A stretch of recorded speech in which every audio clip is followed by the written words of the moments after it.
Well, after yesterday's threat of storms hung over the area, it's nice to have a relatively quiet day. I say relative because it was stormy down to the south. I mean, we had some scattered showers and thunderstorms here over southern Missouri, but we did see a bigger wave of storms pass by to the south, along and south of the state line. Those are long gone. Conditions are quiet now across all of our area.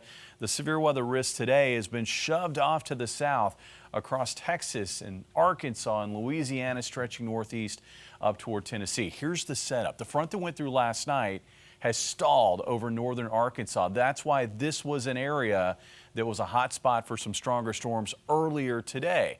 That front is going to be moving back to the north, but it's got to get a nudge.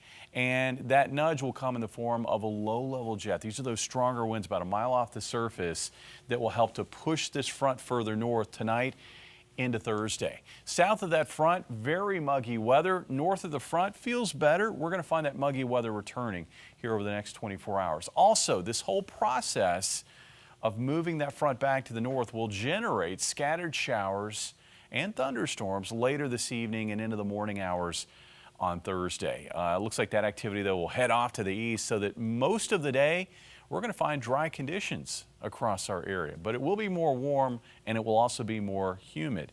Looking at the forecast, so for tonight, looks like, again, going into the evening hours, looks quiet, looks dry. I think this is a little bit underdone. At midnight, I do expect to have scattered showers over especially southern Missouri.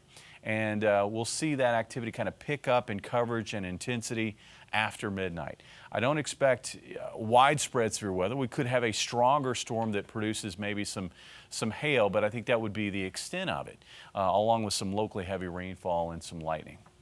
Looks like that activity moves out by 7 o'clock in the morning. And for the day on Thursday, I think we're going to find partly sunny and mostly dry conditions. It's also going to be noticeably warmer and more humid. After a morning low of 60, we're going up to an afternoon high of around 80 degrees. Winds out of the south at about 5 to 15 miles per hour. Now, the chance for storms is going to continue in the pattern for Friday, Saturday, Sunday. And with that chance for storms will come a daily risk for maybe some severe weather as well. Now, I think the risk on Friday is going to be rather isolated in nature, but there's going to be a more potent storm moving through the region Saturday night through Sunday. And when you look at the analog data or systems that have come through that have looked like this one in past years, what you get is maybe an outbreak of severe weather across areas east of Missouri. That would be on Sunday. I'll be watching for that. But for us, I think Saturday night into Sunday morning, I think we may see a big complex of thunderstorms move through with a risk especially of hail and maybe wind.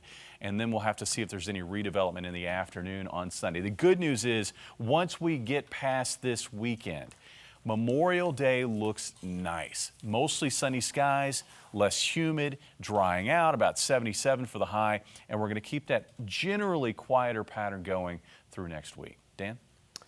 Coming up in sports.